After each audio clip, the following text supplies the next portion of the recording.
All right, let's get right into it. When you hear the phrase rich people, what's the first thing that pops into your head? Is it a tech billionaire in a plain t-shirt? Or maybe a movie star in a mega yacht? Well, the truth is, the world of the wealthy is way more complex and a lot more interesting than you might think. So are they all cut from the same cloth? It's a super common assumption, but the reality? It's not that simple. The way people get rich and what they do with their money once they have it is all over the map. This quote just hits the nail on the head. It perfectly sets the stage for what we're talking about today. The journey to wealth and the choices people make afterward are just incredibly different from person to person. So let's jump into our first category.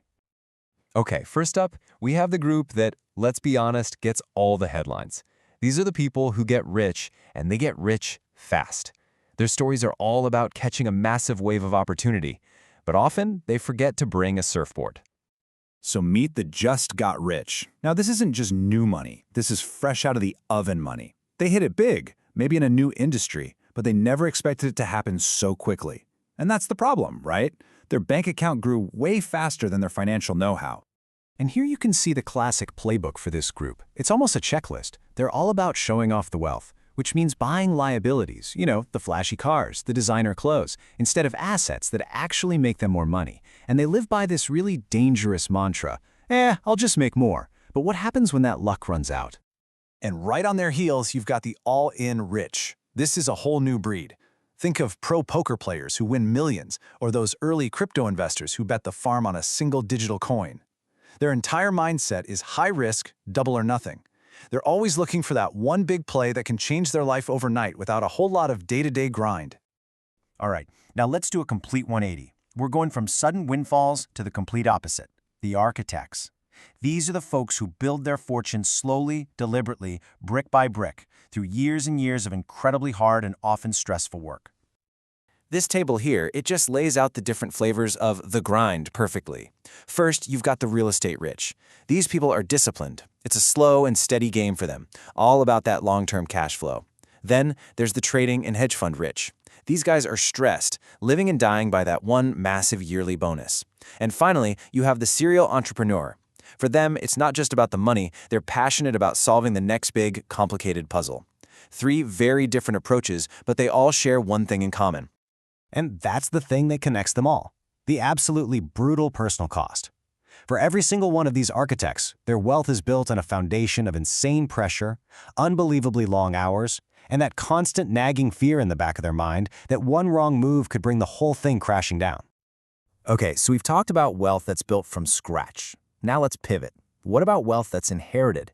This is the world of old money, a family legacy, and its fascinating, almost invisible cousin, stealth wealth. The trust fund rich. We've all heard the term, right? These are typically the kids of the wealth architects we just talked about. But what's really interesting is that as soon as they inherit that fortune, they come to this massive fork in the road. They have a choice to make. And right here, you see those two paths laid out, clear as day. On one side, you have the entitled. They feel like the world owes them everything on a silver platter. But on the other side, you have the steward. These are the ones who feel this deep sense of responsibility to honor their parents' hard work and actually build on that legacy. Okay, now for what might be my favorite type on this entire list, the can't tell rich. I love this. These people are the polar opposite of the just got rich. They live in a normal house, drive a totally normal car, and their wealth comes from a lifetime of smart, patient, stable investing. You could be their next-door neighbor for 20 years and have absolutely no clue. And this right here, this might be the biggest takeaway from this whole thing. The source material says these are genuinely the happiest people on the list.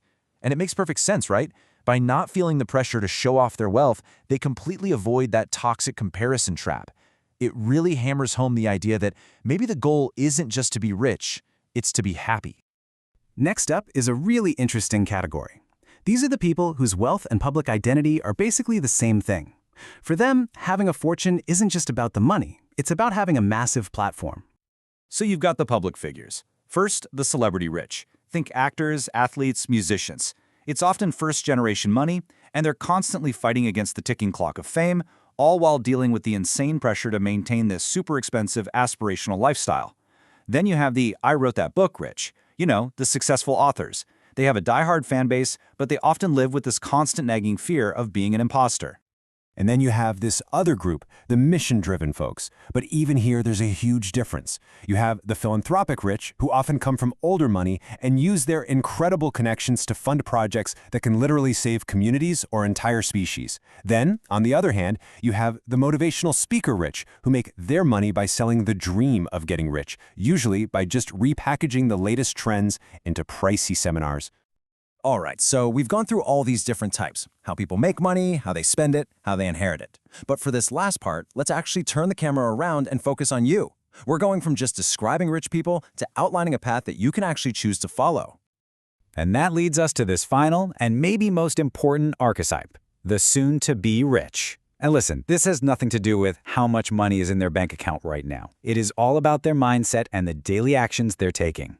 They have the discipline, they have the drive, and they have the focus to build real, lasting wealth. So, how do you get there? Well, this slide lays out the roadmap.